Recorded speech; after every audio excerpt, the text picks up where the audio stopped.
everyone, magandang buhay, magandang hapon po sa ating lahat, sa inyong lahat. Ayan. Ito yung area dati na dating binaha. Ito yung Barangay Samperuhan at Doña Petra, Barangay Samperuhan, Calamba, Laguna. Ayan. Ito yung lugar ng aking mama at ng mga kapatid ko. Kuya ko nandun, nakikipagmarites guys. At ang aking kumpukin. Ayan.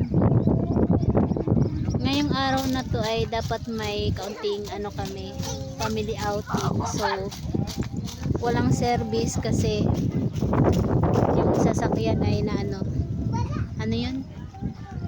yung gulong nagka-aberya, kaya hindi natuloy. Dito na lang kami. Ang family bonding namin ay dito na lang nagaganap sa bahay. Ayan. Ayan dito. Maganda guys. Tsaka na ngayon dito, malamig na. Ayun lang. Bye everyone.